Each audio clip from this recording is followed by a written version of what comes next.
Hello, friends. Oh, we're doing this again. It's time for the spectacular. Oh, I'm excited. A jumbo series of live shows. Cool. With guests whom you all know. We sure do. We got all you need in the TV Co app, which is free. We're talking everyday life with BB alums, old school, new school. It's all epic fun. So let's get started, friends, because us three got a lot to discuss. We do. It's time to enjoy the show. It is. Let's see who'll be joining us. Hello, everyone. Yeah. You're doing great. Guess who's enjoying the intro? Hooray! It's me, and I'm sorry, Nicole, I tried for you, but we got guests. We gotta start the show. Go, Nicole, start the show. Start it now. Hi, Nicole. Hi, Eric. How are you? I'm good on this freezing Friday. It's very chilly. It's also a Friendship Friday, so that makes it even better.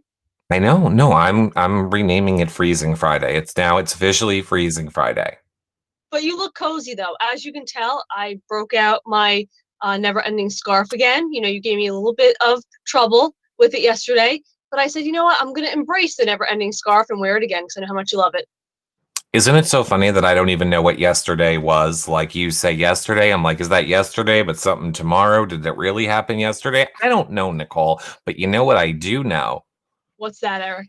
Is that if people want to keep up with all that we're doing, they should make sure that they follow, like, and subscribe wherever you guys are watching. YouTube, Twitch, Facebook, Instagram, of course, in the TV Co app, in the Hello Friends community, which is where we put a lot of the polls and posts and things that you guys get to weigh in on to impact these shows. So we hope that you guys will follow over there. Of course, sharing is caring, and the best free way to help support our shows. If you love them, tell your friends, tell your family.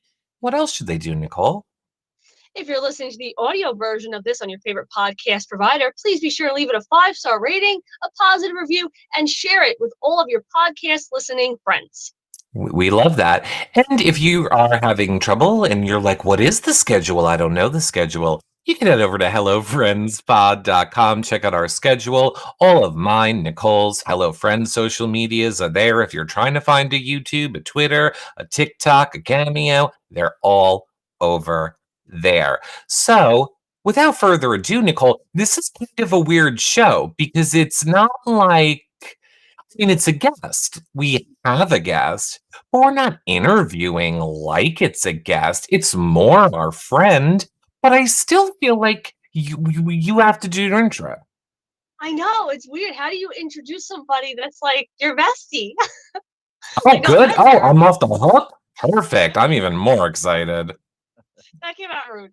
But our friends, the guest today is my ride or die, my final two in the Big Brother house and in life forever. He's my buddy, my pal, my chum, my howdy ho Texan friend.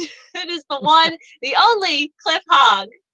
Hey. Howdy, friends. How are y'all? Oh, howdy, so good to Cliff. see y'all again. Yay, it's so good to have you here, Cliff. 2021 is already starting off great. Just getting to do this evening. I know, right? it's a perfect way to start the year. Oh man, I've missed y'all so much. I've been watching your shows, but so happy to be out here and get to chat a little bit, see what's going on. Cliff, everybody asks for you. Like, we do shows and people will literally say, like, where's Cliff? Where's Cliff? You get Cliff on here. We need a Cliff visit. We want a Cliff visit. We're like, if you guys want a Cliff visit, we can make that happen real easy. Oh well. Yep. Thank you for everyone who is asking. I always appreciate that. Nice to feel wanted. Absolutely. And what's so cool about like our Friday shows, at the end we do like shout outs to friends, and so many people were like, we just want to shout out Cliff and how amazing he is. And I was like, amen. I gotta say, yeah, I knew Big Brother was gonna be exciting being in the house and all that, but just all the other Big Brother fans, the community out here, just so incredible. That's the part I never even thought about while I was inside. Yeah, I just figured I'd go back to just being regular old Cliff and that's the end of it. But I just continue to visit with everyone. It's just so much fun. So yeah, that's really neat. They're the best. You have to just love a Big Brother. You just have to love a Big Brother community, a Big Brother fandom. They're the best. They're the most passionate, but also the best. Absolutely. The best. We just love them.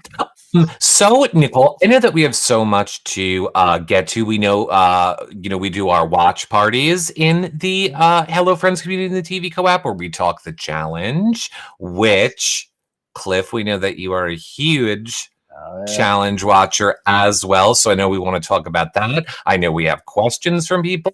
We got a lot. So I'm going to let you kick it off, Nicole. Oh man, okay. So before we get into all of our challenge discussions, because this was a very intense week, I feel anyway, I just want to start with asking you like how your holidays went and the new year and just, what you're looking forward to in 2021. Yeah, no, it was a fun holiday. I was ready to kick 2020 out the door. No, I can't complain too much. Both my kids got engaged. So yeah, there was you got to focus on the positives, even with such a junky year as 2020. So that was great. But now it was kind of a quiet holiday. Normally we celebrate Christmas here in Houston, then go up and see my extended family up in the Dallas-Fort Worth area. But because of this dang COVID stuff still going on, we shut that down and we just celebrated here in Houston and just took it kind of easy. Celebrated New Year's watching Anderson Cooper and Andy Cohen, and they're always so much fun watching. They had fun. Does nobody watch Ryan Seacrest? Well, it used to be Dick Clark's Rockin' Eve, because so far the consensus from 3 people has been Andy Cohen and Anderson Cooper. Like Eric says it, you say it. I've never watched that. I didn't know that was like a thing. They are just so much fun. They kind of push it a little bit, little too much drinking here and there. And all. Okay. We watched them, and we watched Univision or telenovela. They had some of the Spanish language channels know how to treat New Year's right. They have fun. Wow. So that's normally what we do. But now we had a blast. So it was just Sharon and I for New Year's, and we broke out a bottle of champagne. Almost broke it out literally because I threw it in the freezer to refrigerate or to get cold, and left it in a little too long, and I froze up the whole bottle of champagne. Oh my God. Cliff, do you know what happened to me on New Year's Eve? You know those like party poppers that you twist the bottom and they pop? Yeah. I had mine and it was a dud. So I was like, oh, hopefully this is not symbolism of my year. So that was pretty bad. But then Mama is standing across the living room from me. She pops it directed at me. It shot me in the stomach and I fell to the ground. See, I had a mental image of Ralphie from the Christmas Story that you're gonna put your eye out, and I just pictured you with the popper here in your glasses. But I didn't do it to myself. Mama was the one that did it to me. Wow. So. Gosh, well, don't ever let her live that down. You got something over her for a while now. Yep. Mom, you shot me. But congratulations to Kelly and Daniel for both getting engaged. Yeah. Do they know, like, are they getting married this year? Do they not know yet? They don't know for certain. It's probably going to be the early part of 2022. Okay. Maybe the very end of this year, but probably the early part of 2022. But yeah, I've told them I'll be there wherever, whenever. We'll certainly be there and cheering y'all on. But yeah, it's going to be exciting as they get all that taken care of. I love that. And now 2021, I don't know. I'm just ready to get out of the house. Yes. Once the vaccines are done and people are more comfortable, I just want to go out and start hugging people. I ain't be random strangers. I'll be the friendliest Big Brother former house guest ever, because I'll be hugging everyone just to be back in the world again. Absolutely. So do that. Just get back to normalcy. We were so close to act, because I haven't seen you since, oh my gosh, October of 2019 in person. Yeah. So it's been like over a year and a few months in person, not seeing each other. And we were so close back in December, because you and I were both going to go to the Hearts of Reality event. And then it just got too wonky. I know by you in Texas, it got very wonky up by me and like the New York, New Jersey area. And it didn't happen. I wanted to so bad. One, just to see all of y'all, all my friends and all the other reality people I haven't had a chance to meet yet. Plus, just it's such a great cause, charity. I just want to go over there and support them and everything else. But you just can't. You've got to be cautious just a little bit longer. That's what Sharon and I keep saying. If we just wait a little bit longer, then everything's going to be all right and no worries with it. So here's to being normal in 2021. Well, I don't know if I'll ever be normal, but if life should be more normal, I will. We have our own hurdle. Maybe our hurdles are a little bit higher seeking a normalcy than some people. True. And fun fact, Omar, who runs the Hearts of Reality Give Kids the World event, told me today, because he found out that you were coming on the show, he told me that one of your BB comics is currently being auctioned for the charity. So I'm excited about that. Yeah, I'm pretty excited. And if anyone out here watching wants to donate to charity by winning that comic, if you win it, reach out to me. I'll go wherever, as long as you don't live in some. I'll try to sign something. I'll send some photos. I'll authenticate it. I'll do whatever I need to do to back it up. I love it. If you live in Fiji or somewhere, I'll go over there and I'll autograph it as well. We can make that happen also. Wherever they want to fly you. I was going to say, are they paying for the trip, Cliff? Are they going to pay for the Fiji if they win it? That's a good thing then. I'll give something away for free, and I hope they're in like Paris. And then just fly me there. It may take weeks to get there because I'll be on the 10 connection stop because that'll be the cheapest flight possible. I mean, I have to say, we mailed out a lot of like prizes and stuff recently for the holidays. People were getting them across the country from us before they were getting them in our own state. So like we're on Long Island. We literally would mail something to New York City. It took 3 weeks to get to New York City, yet people in California were getting stuff on like the 5 days later. My point is air travel, all of these things are just so weird right now. I know. It's so strange. I haven't been used to being home for this long for such an extended period of time. I remember when we were in the Big Brother house, I was sitting there saying, gosh, it's been 3.5 months since I've had fast food, since I've had any kind of anything except for what we fixed in there. It's been 10 months or so since Sharon and I have been to a restaurant or anywhere else. Now we've had fun. Sharon and I have been experimenting with different gourmet foods, and we bought an air fryer and we did blooming onions. And I will say, I saw what you and your sisters did, Nicole. I think we may be able to give you a little advice and hints because ours turned out pretty tasty. But now, so we've been having fun just hanging out together for the last 10 months. But I am ready to maybe go to a restaurant, and we celebrate our 30th wedding anniversary, and we didn't go to the restaurants and everything. We just play it low key here and fix some meals and all of that. So it's just been a weird year. It's been a very weird year because you brought up the bloomin' onion that me and Kay made, and I was like, oh yeah, that was a long time. No, that was April. Like that was only like the beginning. Mid of last year, and that was a fail because we didn't put it in flour or something, but it was a fail. I've been having fun. We got an air fryer, so I've been dehydrating apples and bananas, and if it's in the fridge, I'm going to try to dehydrate it just to give it a shot. So we've had fun. Wait a minute, I feel like somebody tricked Cliff. What's that? Because you said you got an air fryer, but you've been dehydrating. So are you frying, but then someone's like, this is dehydrated, it's healthy. That's a good trick. Yeah, no, it's got both functions on there. You just throw those things in there, let the air circulate around it, dry it all out. And wait, I have an air fryer. I can dehydrate? Yeah. So I guarantee you, I'd rather eat banana chips than potato chips if it comes down to it. So you can put meat in there and make jerky. You can do all kinds of fun stuff, Eric. I thought I was onto something. I was going to tell my hubs, like, give him like fried chicken and be like, this is dehydrated, healthy chicken. No, I can't do that. Okay, I get it. Well, you got the healthy function, and then you've got the let's throw everything in there and see what comes out tasty, and which just shrivels up and goes away. Air frying is healthy. Air frying is healthy. Oils, yeah. Okay. 100% air frying is healthy. We do have an air fryer. We do use it for a lot. It's great. It really is. I just didn't know you could like dehydrate is like when you take fruit and you put it in there and then it turns it into like a chewy, like a fruit roll up. Yeah. Just kind of a jerky, chewy, crunchy kind of. Yeah. I need to Google this to find out how I do this because you've just impressed me and I want to know. Oh, so just for you, Eric, there's a little banana chip that I dehydrated. That's okay. So cool. That's amazing.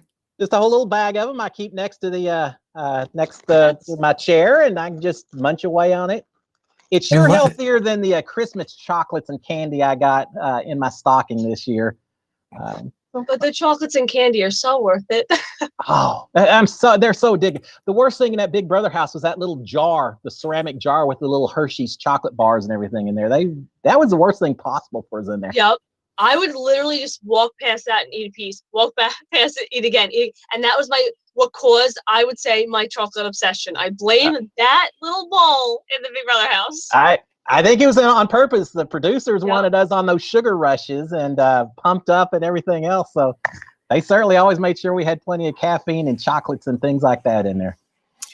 I see that Mel over in the TV code chat says, look at Cliff giving out a lot of great ideas. I have a load of apples. I'm going to go dehydrate them. There you go. Hey, next stop, the next Food Network star, Top Chef. I love it. I love it. Can't fix the fancy stuff, but I'll dehydrate anything you throw in front of me. It's brilliant. What was one of your favorite things that you did as a family this holiday season? I mean, I know we can't really go out and do a lot of things, but did you have like a moment or a tradition or something that you guys did this year as a family? Yeah, the big one for us is that we have always tried to focus. I traveled all over the world, and I've missed Easters and a lot of holidays, but I've never missed a Christmas. And we always celebrated Christmas here at the house. So even when my kids were little, they would come down the stairs and Santa had left presents, and we would watch them come down and get excited and everything. And they both live away from the house now. Sharon and I are the only ones still living here. But they were both able to come in for Christmas, and so they both spent the night beforehand. And so Christmas morning, we got downstairs a little bit early, and we fixed up some coffee and some cinnamon rolls, and had Christmas music playing on the radio and all that. And then they came down the stairs, and so it was nice just having the whole family together again. Because again, especially with COVID and everything else, and just the fact they're out of the house, we hadn't had all four of us together in a while where we could just relax, and it's just us just kind of reminiscing and reliving some of the earlier days of a family, just having us all here and just sitting around Christmas tree and taking it easy and kind of laid back that morning. And I love this. I can see the whole entire scene painted. Family togetherness, delicious food, gifts under the tree, which is why I have to ask a very important question, Cliff. What do you got? I have to ask I'm not going to ask the question. It is not coming from me. I'm going to take it from Lefty Ambition in the TV code chat who wants to know, but Cliff, under that tree, are there gift bags or are there wrapped gifts? Oh, I'm an engineer. When I wrap a gift, it's going to be wrapped. There are two ways that I wrap gifts. If it's for one of my kids when they're younger, and now my nieces and nephews, I will take as much tape and packing wrap and anything else I can come up with, and it will be the virtual Fort Knox of Christmas presents, because I like to see them spend 30 minutes trying to open a present from myself. But for Sharon and others, I'm one of those that I have to make sure the Christmas paper lines up just perfect, that the ends of the paper are folded over and there are perfect angles and everything else. I take a long time to wrap presents when I wrap them, because I just tend to be a bit of a perfectionist. So yeah, none of those gift bags for me, and I'm not big into bows, Eric, or ribbons or anything else. It's all just making sure that paper matches up perfectly when I put those things together. See, I'm starting to. I'm sorry, we lost you. We can't hear you. Oh God, I have to stop doing that joke because it takes me so long to get her back. No, go ahead, Nicole. I'll give you the floor.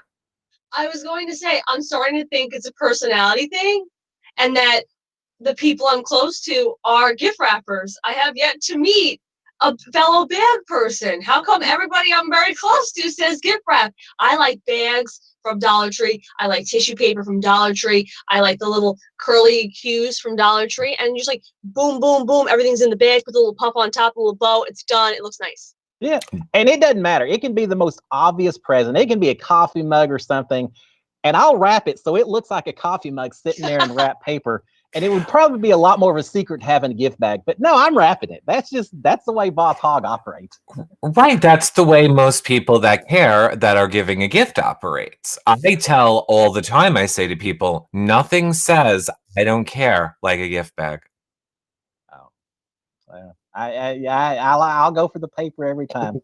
But I got to say, my two big pet peeves about Christmas are Christmas lights that don't last longer than a single season. Doesn't matter how new it is. When I go put them outside, I always have half the strings that are out on me. And my other complaint is the wrapping paper that just doesn't stick together. That as soon as you try to wrap it up, it just starts falling apart. And Cliff, I got you here. Okay, as a fellow, has to be lined up perfect. Now, I disagree with you. I don't like a bow that you buy from a store. Those are gross. I make my own bows out of ribbon. Nicole and I actually did a show about it where we taught people how to do it. I also am known for the gift wrapping, and the tag has to match the paper, and sometimes I'll emboss it or like a wax. Yeah, very big on the wrapping. It's the most important part. I agree, Cliff. Yeah. But see, if I put too fancy a bow on it, I feel like I'm building up too many expectations. No. I get tired of seeing these commercials where people are getting $60,000 cars for Christmas because no one's getting that from me. Yeah, but Cliff, you like to make it the Fort Knox of gift. Let me explain it to you. The way you get the bow and the ribbon on is with a lot of hot glue. It almost creates this impenetrable force field where there's no way for them to even get the ribbon off. And my tip for you, if you love a good paper, this is not an ad. Target. Target has the best wrapping paper for the holidays, I feel, or it's my go-to spot. We made a mistake this year because we bought wrapping paper that was nice and durable, but it also was very pretty because of all the glitter that it had on the outside. I've learned that tape does not stick to glitter, but it certainly sticks to my skin. I looked like a Broadway performer or something else. I mean, I had glitter all over by the time I got through with my evening or two of wrapping presents, and I still find glitter all over. So Cliff, I'm making some changes next year. You keep the glitter. It adds another dimension for what you're trying to achieve. You use hot glue. Then you use tape to just temporarily hold it in place while the hot glue is sealing it shut. I think we need some pictures of your Christmas, Eric, because I am picturing a very glittery, very, very, very fancy looking Christmas environment on your Christmas morning. Oh, it is. It is the most beautiful, spectacular, amazing thing. Like multi-layer. People can see. Check out in the Hello Friends community in the TV Co-op. Like I said, Nicole and I have done a bunch of vlogs and all stuff about like that over the holiday season. Well, I mean, I have. Nicole tried, and then stuff ended up in a bag. And it looked good. Actually, speaking of traditions, I do have a question, Cliff. Were you, because I know what my parents did, were you the type of parents that made your kids like wait at the top of the steps in like the matching pajamas, get out the old tape recorder and make them walk down slowly? That was what my dad did every year. And we would wait at the top of the steps in our matching footy pajamas, and he'd be like, girls wait, girls wait, girls wait. And then, okay, come down the steps. And you had to walk down and be like, oh. Yeah, oh no, we did that every year, and it was and it was so much fun when they're little. And then they got to be teenagers, and we still made them do it. And they're like, "Oh, come on, Mom, Dad, just let us come down." No, you got to stay up there because it's still Christmas. We still want to record it. And then eventually they got to be a little bit older teenagers. Then it's like, it's 10 o'clock, 11 o'clock. They're still upstairs. You know, when they're little, they're up at 6 o'clock in the morning because they're so excited. By the time they're teenagers, it's like, we're just going to sleep up here. We'll be down sometime tomorrow afternoon. So then we're at the foot of the stairs saying, come on, guys, come down. We're ready to celebrate Christmas. So, it changes over the years a little bit. I always remember those angsty years of like maybe late middle school, early high school, where I'd be like, oh, come on. Like, I want to come down. Don't film me. Bleh. I know that we're all TikTokers. I saw the coolest thing ever that if I had kids, this is what I would do. So the kids' bedrooms, obviously all upstairs. Okay. When the kids go to bed, the parents build built this whole trap, which honestly, I don't know how someone hasn't broken an arm. I literally mean like they're putting up barricades. They're like smoke cans that are swinging back and forth. Like it is the most insane obstacle course that the kids have to like get through and over. And the thing is, on Christmas morning, they are allowed to open the gifts if all of the kids work together to get down the stairs without waking up the parents. If they wake up the parents, everyone has to go back to bed and start over again. Wow. So they're grooming kids to either compete on a challenge or to be Navy SEALs, one or the other. I thought it was amazing. I thought it was great. Well, you know, very dangerous. Gwen Stefani said that that at their house, Santa Claus always puts up a giant sheet of wrapping paper across the doorway leading into where all the presents are. So their kids have to break through the Christmas wrapping before they get there. It kind of reminds me of that prank y'all tried to play. I think it was you and Sis, Nicole, putting the saran wrap all across the doors, filled with Vaseline and everything else. The funny thing about it, obviously, we don't have tape or staplers or anything like that in the Big Brother house. So we're like, how do we get the saran wrap to stick? So we just put Vaseline on the entire door frame and stuck it. But what was so funny about it is we didn't realize we put it on the wrong side of the door. So I don't know if it was you or Nick, but walked through it and was like, you guys are so stupid. It was probably Nick, and he said we were stupid. Screwed it up, and then all the Vaseline got stuck to him. So we were like, no, it was a success. God. Good times. Good stints we went through to do some pranks in that house. Look, and people loved you guys. Obviously, I don't think that it is any surprise that people loved the two of you together in the Big Brother house, which is kind of why I thought it would be fun to surprise you guys with a live poll. Okay. I thought that we could do a poll right now called "Let's see Cliff next." What show, dear audience, if we could pick, if we had to put them all together in a show, where do we want them to end up? So wherever you're watching, YouTube, Facebook, Twitter, any of those, just use hashtag and the number next to your choice. So hashtag 1 for Big Brother again, hashtag 2 for the challenge, 3 for Amazing Race, 4 for Survivor. What do you guys think, or what would you want to do together? I think we would die on the challenge, so maybe that may be a tough. We'd have fun, but we may die on that one. I think the Amazing Race would be a lot of fun. That could be. I agree. I think of the 4, Amazing Race would be a really interesting dynamic with the two of us because, yes, we're so similar and we're friends, but we're also very different in like our experiences and everything.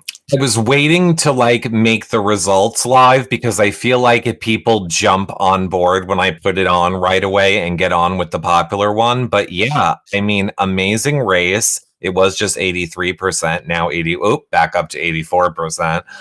It seems like an overwhelming amount of people want you guys to do amazing or would love to see you on Amazing Race. 0% of the challenge want you guys to do the challenge. How odd. They care about our health and well-being, I do believe. Could you imagine us, Cliff, on this season of the challenge with like the double agents? Oh, if anybody stole you from me, I'd be so pissed. Some of that show, I mean, some of the competitions are just so physical. They're a little tough. But there's other parts of it. I watch the way some people are pushing Josh's buttons and some of the drama that goes on. And I sit there and think, I would probably have some major issues with some of the competitions, but I would have so much fun just poking people and just getting people stirred up because they seem so easy. And I don't know how much of it are just the personalities that are in that house and how much of it's trying to get some screen. I don't know what all leads to it, but it just seems like people are very emotional and very easily gotten stirred up in there. So I would have a lot of fun making things uncomfortable at times. But see, I agree 100%. I feel the exact same way. I feel like Big Brother, maybe it's due to a lack of alcohol. People tend to be okay. Then they would have certain days where things would go up to 11. Like Cliff, when we had certain fights in the house, that's when it turned up to 11. But then it would die down again. I feel like the challenge, they're always in that up to 11 state, whether it be because they're always partying or whatever, or maybe it is screen time, who knows. And I do think like our natures, when they go out to the party, to drink and club, I wouldn't be getting like, rowdy and nasty. So it'd be interesting to see people, just let people do their thing and allow them to go after each other. And someone like Devin, I think I would just follow that guy around and be like, hey, it's your little BB Shadow. What's up? I mean, I was just going to say, you guys got a little bit on the challenge. The people are still, you got a little bit now. You got 5%. You took some away from your amazing raciness. Well, if they ever called and put me on that challenge, hey, repping the old folks here, I would go on in a heartbeat, and I wouldn't go out without a fight. And I'd love to have my ride or die in there with me. And you're right, Nicole. If someone turns around and steals you away, then I'd be a little perturbed. There'd be a price to pay for that. But yeah, we would. I don't know. I'm afraid I'd get in there. Was it Joseph a couple of weeks ago, or very first episode where he's asleep on the couch while everyone else is in there drinking and partying, and he's just kind of over in the corner, just kind of laying back and not really participating. And I really would love to see the two of you on Amazing Race. I think people undervalue people with your skill set on Amazing Race, Cliff. Like, I think the fact that you are someone that has traveled the world, knows these airports, knows other cultures, has been around these people, I really think, maybe they might look at you guys and be like, oh, that's not a team that's going to do that great. And I would say, I think it's going to be a team that would do amazing on Amazing Race, honestly. I think we do well. I've traveled enough places, and I feel like I'm pretty calm and don't get excited too easy. So, and I think that's a huge part of that show of not getting too worked up when things aren't going perfectly, when you get lost or whatever. But yeah, with me traveling everywhere, Nicole, you haven't been that many places. But then again, from an athletic standpoint, I mean, you proved it in BB Comics and some of those other comps. Yeah, the areas where I maybe would not be quite as physical fitness and all that, then you'd be jumping in and doing that. You could be the one bungee jumping off the 2,000-foot tall bridges and all, and I'd be the one eating a bit spicy foods and all that. Oh gosh, spicy. I would at least try. Like, I would love all the new experiences. I you guys know I'm a huge like Nancy Drew fan, so like the puzzles and stuff like that. I would definitely try new exotic foods. I may not be the best at things, but especially in a competitive environment where it's not, okay, Nicole, you're doing this competition alone. It's Nicole, you're doing this for yourself and Cliff. Like that would motivate me more to like, oh, you need me to bungee jump? I'm not gonna let Cliff down. Let me go do this. So I know we'd push each other, and I don't think you and I have ever argued or fought, even when things got kind of hinky jinky in the Big Brother house. We just kind of talked it out. So I don't think we'd ever have trouble in the sense of like screaming at each other in an airport. Mark that. So when we go on the show and you have a scene of, I can't believe Nicole, why are you? They'll say, yeah, I remember when Nicole said. You know what? Jumping off buildings, all that that wouldn't faze me at all. The part that worries me are some of those tasks where they have to do those fancy dance steps or follow along and play the musical notes after the other people and all of that. That's especially if it was just me and I saw you off to the side just waiting on me saying, come on, Cliff, you can do it. You can do it. And I'm having to try to repeat those things. That's the part that would make me a little bit nervous, but it'd be so much fun. New York, Texas, older, younger, well-traveled, not so much. There's a lot of contrast. Not at all. We would have a blast, absolute blast. Destiny says, but Nicole, would you shave all your hair? Yes. Oh, really? There you go, partner. If I was on Fear Factor, Amazing Race, anything like that, especially with a partner that was relying on me, I'd shave it in a heartbeat. It's just hair. My mom had cancer. She lost her hair. Hair does not faze me. Okay, clearly I'm thinking of the wrong person. I thought we had this conversation once before, and you were like, no, that's the one thing I wouldn't do. So clearly I'm thinking of... How about getting a big old tattoo or something? Like What a if big you old had to tattoo get? of a watermelon, right, right Oh, on now your bicep we're or getting something. into a gray area. Oh, or what if you had to get to the final leg of the race, right? It's a tie. You tied with another team. You can now enter the final leg of the race. But what you guys have to do is you each have to get giant tattoos of the other one's face on your back. Oh, I do it. I would too, but then I'd have a long discussion with Sharon when I got back home. It's $1 After the million. race, and after I had my half of the $1 million, I would then have a giant black spot on my back. Now, no offense to you, Nicole, but just the way it would work out. And Cliff, it would be my picture with the arms crossed. Way over in the background, just a little you on the back with your arms. Yeah, that's hysterical. And like when you move your shoulder blades, like I just go like. Oh, I love it. I want to see this. I definitely want to see for this me, it now. could be just a little face with a big old cowboy hat across both shoulder blades and everything. Mm-hmm. Oh my gosh, like riding like a bull, like a whole Texas backdrop. You know what, Nicole? I'm hearing a potential fundraising opportunity where we could probably make a lot of money sitting in a. That's very valid. Oh, I never thought about like shave my head for charity, get a tattoo for charity. A rock star significant others, a tattoo artist. We'll just pop up to Baltimore and. But you're going about it the wrong way. It's the people that are the kind and generous people. They're going to donate to the charity anyway. You need to come out with, I'll never shave my head. I'll never get a tattoo. All right, then you finally break down for the charity. You're going to get all the people that are like, oh, she's so against shaving her head or getting this tattoo. We got him. And then you can raise so much more money. You're going about it all wrong. So we're trying to capture the money from the haters. It's where we're going. Right. We want hater money for charity. Who cares? I don't care. It's for charity. So is that better or worse that Nicole raises more money than me or vice versa? Well, Cliff, I am happy to announce Nicole right now publicly is announcing she is willing to shave her head. For which charity, Nicole? The Hello Friends podcast. The Hello Friends podcast charity. Well, I've seen you with dark hair and red hair, and I think I even saw a picture of you with some silver hair once upon a time, or platinum. But can't say I've seen a bald-headed Nicole. But this time, well, if you saw the blonde one, you pretty much did. 2021, the new year of adventure, and now we got your first task, Nicole. Shave my head and get a tattoo on my head. Oh, like Harry Potter, like Voldemort on the back of my skull, just a second face, you know? And then people could call you Two-Faced.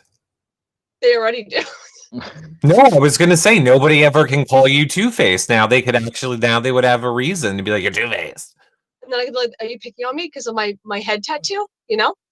Yeah, that's tattoo discrimination. Here's the thing. I want to know about the challenge for a touch, because we do have a lot of challenge questions. We know Nicole never ever ever would do it, and would you do it, Cliff? Yeah, sure, I'd do it.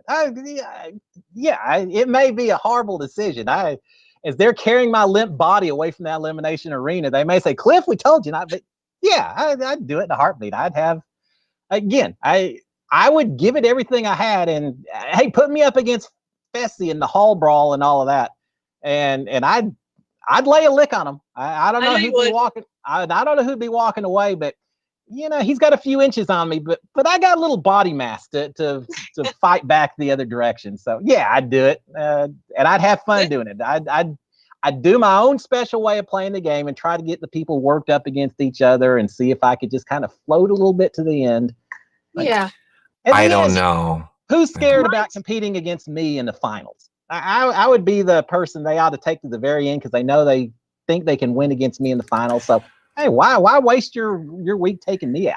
I might be a little prejudiced here, but I'm going to speak on behalf of your wife and say you are not allowed to play, Cliff. On behalf of the other halves of relationships that have to take care of the other halves that go do crazy things. No. Yeah. You think Holly was a little upset inside the house when Nikki was talking about going on the challenge? Just talk to Sharon about the idea of me going on to that show, and then you'll see some discussions. That's what I was going to say. I can't see Sharon allowing this. I Yeah, think that'd be a hard sell. Mine's not like a no. Mine's just I would never apply, and I would be shocked as all hell if they ever reached out. And I like when I watch Big T, she kind of reminds me of me. Like when she's like, I just do my best. If people are with me, that's great. Like I would go there and I would do my best, but I don't think I would have that pressure of like, oh my God, I want to or can win this. Like Big Brother, I went into it with, I can win this. I need to do my best. Like the challenge, I'd be like, all right, Nicole, you're probably not going to win, so just have fun. And I'd probably be the one that had my shoulder knocked out of place, and then they're like, Nicole's unfit to play. Yeah, but see, my pressure would be because there aren't a whole lot of older people playing on Big Brother, but then you go to the challenge, and there's no one my age, so I would feel very much like I had to represent the older demographic and everything else, and so, yeah, I would feel a lot of pressure because of that. Man, I'd be laying there with every bone in my body broken. I'd still be saying, I'm not going out. I'm still good. You aren't taking me out that easy, guys. So, oh my God. Yeah. Go ahead, Nicole. Sorry. Speaking of like intensity, this week's episode alone, we do want to delve into. There was so much. We saw, obviously, Devin and Tori becoming the double agents despite people maybe not having the best opinions of Devin, his own partner being one of them. So I guess we'll start there. What are your thoughts on, Devin's personality type in that house and them winning the double agent competition? Yeah, I guess I had my favorites at the start of the season. Obviously, the Big Brother alumni I'm all cheering for, but also Anissa and CT and Wes and some of the kind of the older vets and everything. But and Devin wasn't really on my radar. But I got to say, I kind of enjoyed watching him for the last episode or two, just because he knows how to push Josh's buttons, just his little yelling about Big Brother sucks and all. It's like, come on, why would you get so upset about that? So I've had fun watching, and him grabbing Tori, knowing that they had their beef in X on the beach or whatever, and that he still grabs hold of her.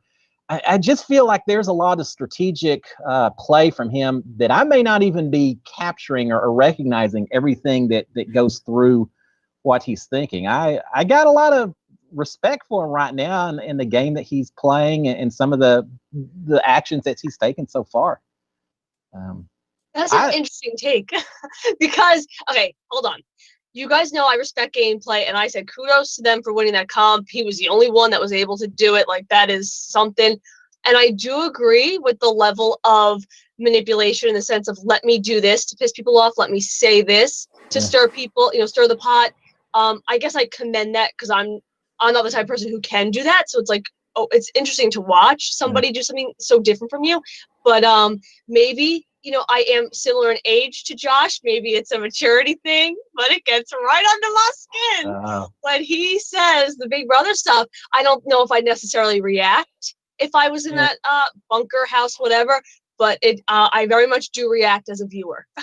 I don't know. When you say that, it just seems to me like, and it seems like a lot of things he's done, he's forcing people to choose some sides one way or the other. And he's almost even saying that he's trying to get the Big Brother people over here and assuming maybe that everyone else that's not Big Brother will come in on the other side. And I don't know. And maybe I'm reading too much into it. Maybe it's just him just knowing what he can say to Josh to get him worked up. But yeah, if he said that to me, I'd be like, yeah, whatever. I'm going to kick your ass. We'll see at the end what happens with this stuff, Devin. But go ahead.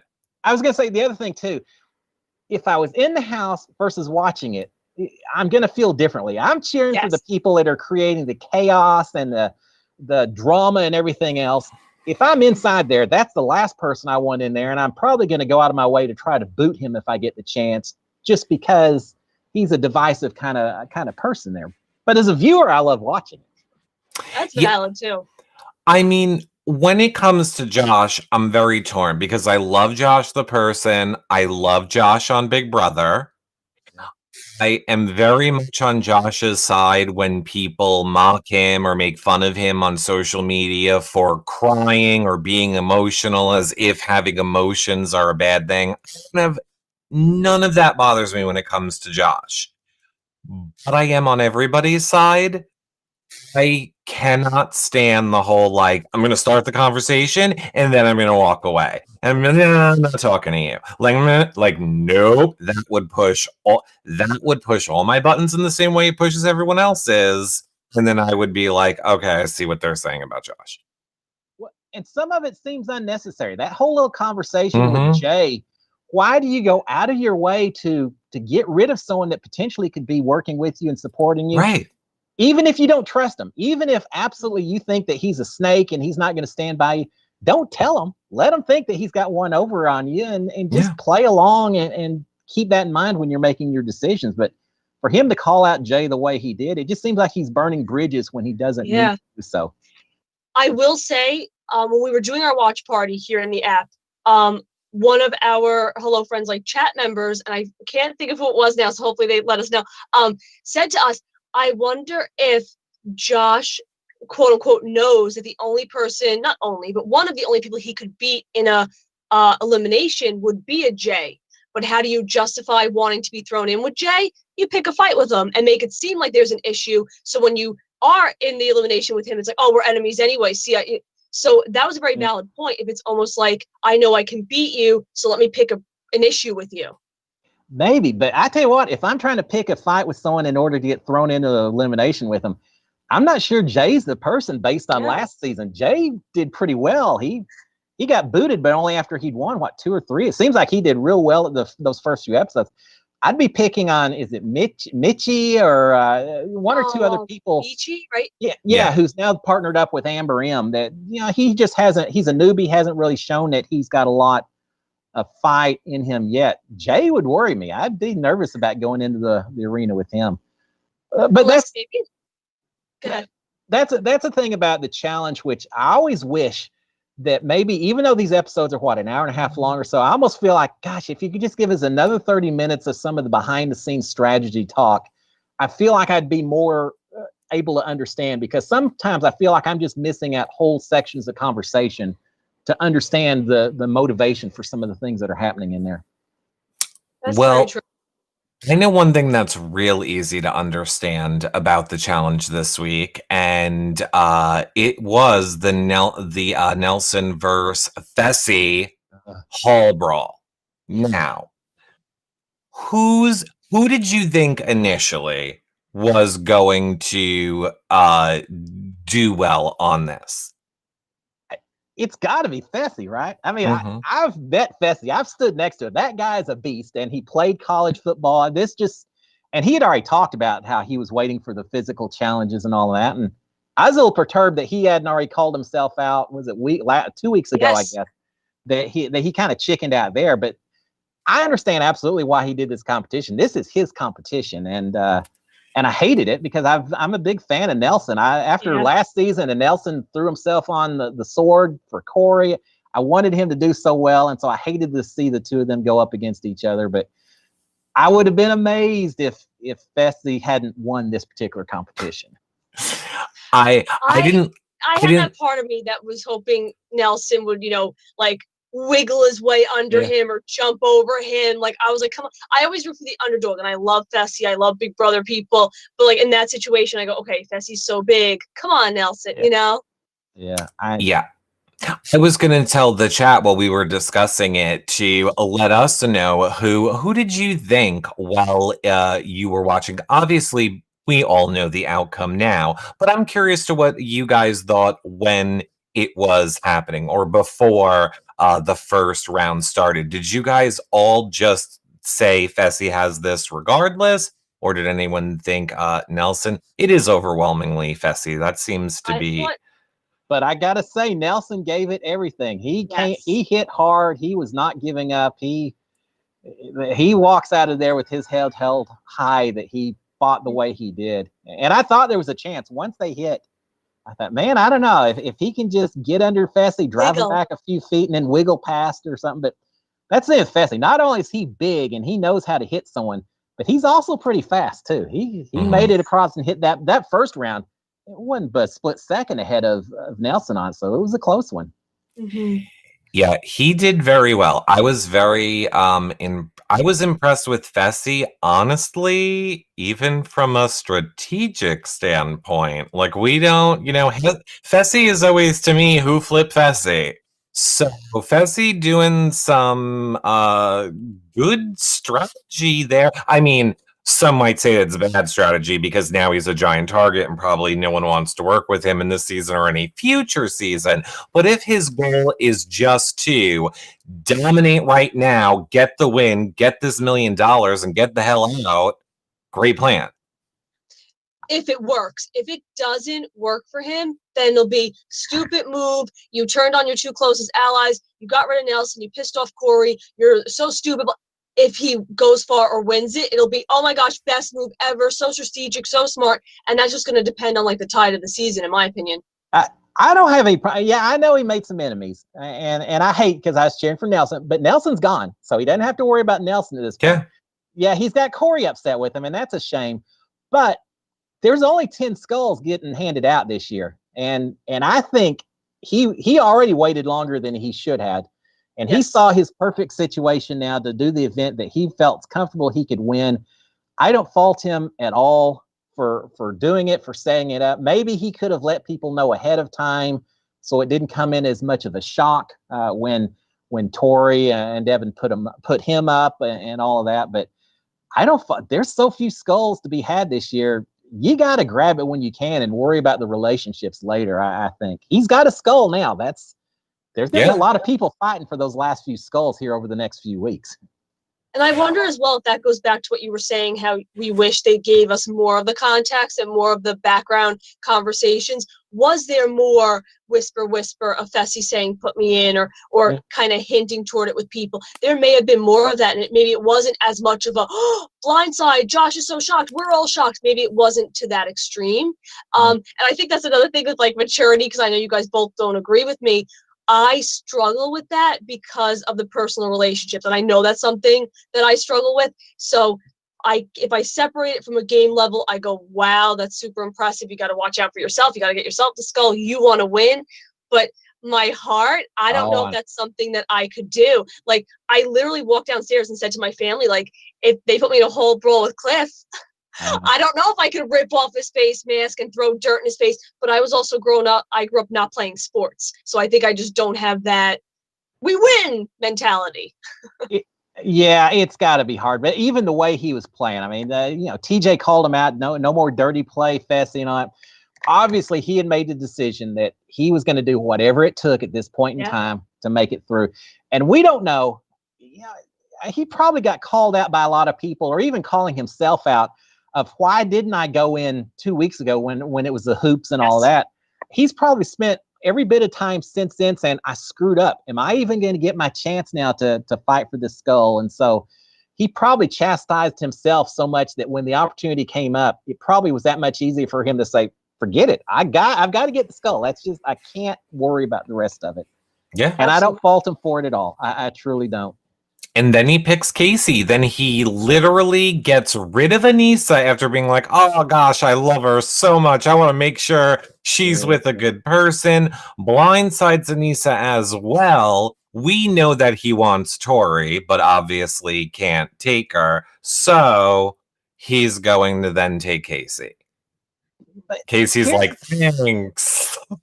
If there's anything that I'm going to criticize from a strategy standpoint, it may be who he picked of grabbing her, because now Casey and Fessy, obviously they're a strong duo, a kick-ass team and all of that, but Casey doesn't have a skull yet. So at some point she's going to have to argue for them getting put up either by the house or to throw themselves in the ring. And if it's another one of those weeks where we don't know if it's the men or the women getting eliminated, it may be exposing Fessy to an elimination that he would just soon not be exposed to. Whereas if Fessy, instead of taking KC, if he had grabbed Natalie, who also already has a gold skull, and she's a strong competitor, there's nothing slacking about her abilities as well. Now both of them already have their skulls, so there's no incentive for either one of them to ever want to campaign or volunteer to go into the ring.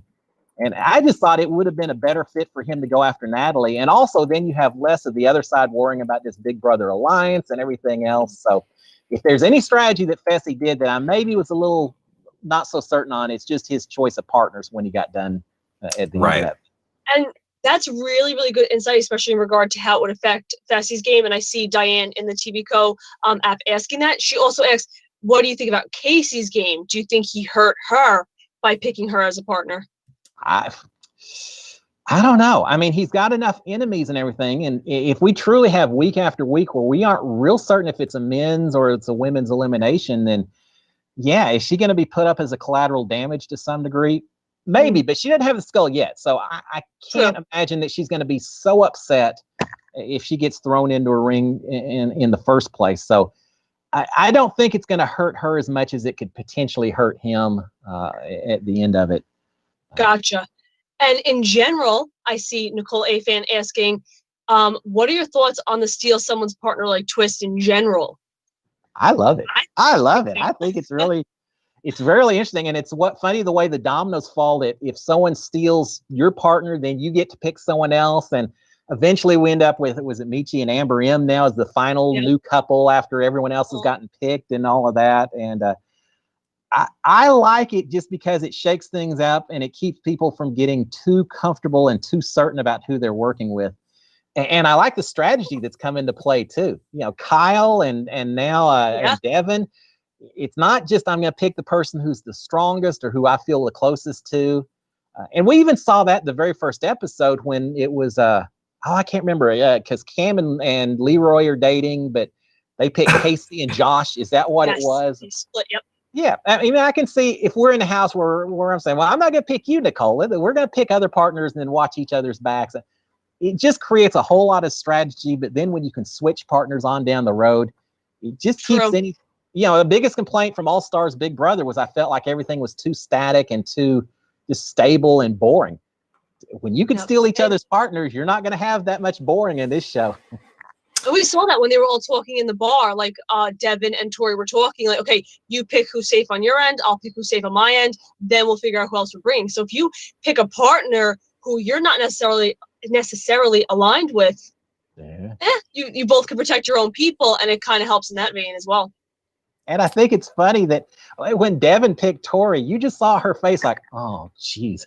You can, as much as you can protect your own strategic interest, it's kind of fun thinking, man, I can really screw over someone else just by picking them, either to get them or to get their partner. You just can throw a lot of wrenches into the whole equation with that partner steal technique.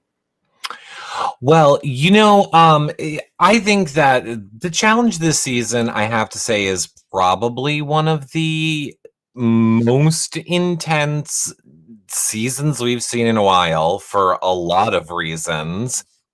We asked the Hello Friends community, what did they think was the most intense part of the episode? And not surprisingly, 77% of the vote was Fessy going into elimination.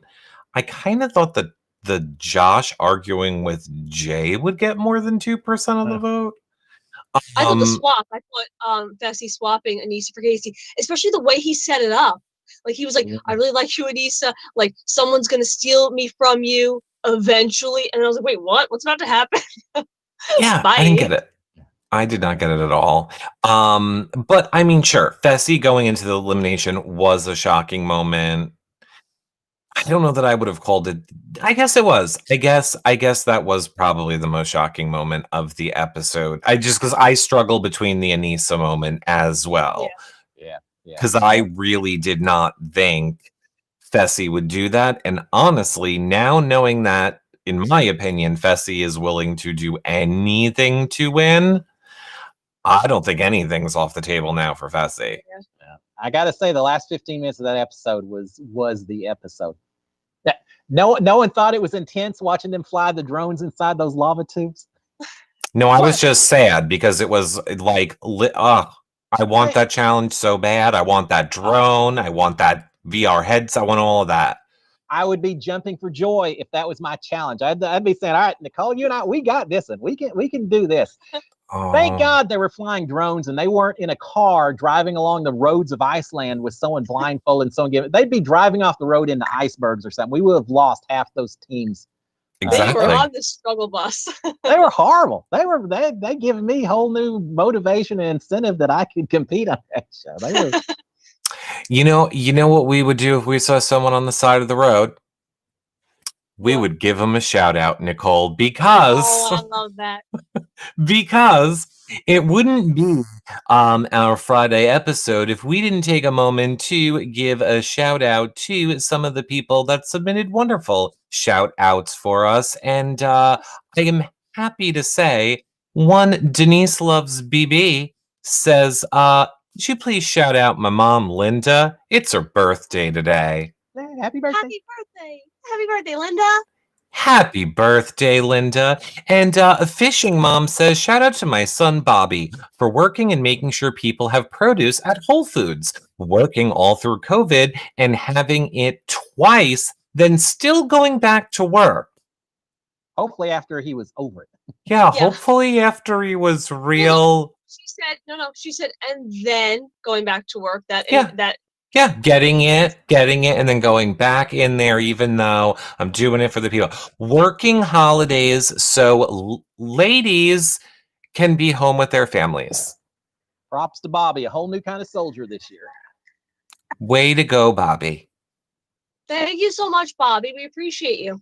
We appreciate you, Bobby. I'm sure the ladies at home during the holidays appreciate you. And yeah. So look, everyone, we have to wrap up this show, but it does not mean that it's over, Cliff. Oh, no. It is not over. We have some more fun topics and things to get into with you on the after show that we do exclusively on the TV Co app. But before we end the show live everywhere else, where can people follow you on social media? Where do you want people to follow you on social media? Hey, follow me everywhere. Now, in Instagram at cliff.hogg, on Twitter at cliff_hogg. But a lot of my platform and work right now is actually out on my YouTube channel. That's where I'm doing my channel. Y'all do the watch show, and then I do the recap Nice. Thursday mornings, Thursday afternoons. I'll drop a recap episode, and then I've still got my Cliff Notes Live I'm doing every Monday night, still out on YouTube channel as well. So yeah, y'all come find me, and I love talking Big Brother and every other kind of wacky reality show I can get my hands on. I love it. Do you have any shout outs, Cliff? You know, we took 2 shout outs from the community, but is there any shout out you want to do? Well, I gotta do a shout out to my. I'll keep it very personal. I gotta do a shout out to my kids, but I also have to do a shout out to my wife Sharon. I know. I feel like I set you up for that, Cliff. Yeah. It seems like SKD 143 is coming right in.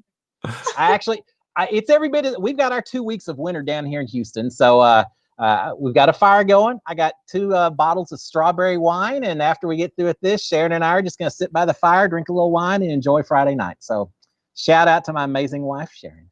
My gosh, which goes perfect into our after show, because the one question I have for you that someone provided us with is relationship advice for Nicole.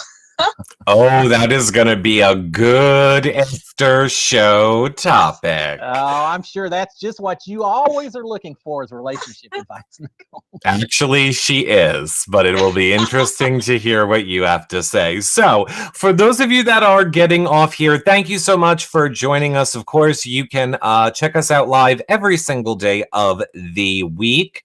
We have a special episode dropping for you guys on Sunday. It will not be live, but it is our final, I guess I will call it a postseason interview with Danny from Big Brother All Stars. We'll be releasing that this Sunday at 6 p.m. Eastern. And then Nicole and I will be back live again for you guys at 1 p.m. Eastern, recording an episode of our podcast, which we have gone now and done what we said.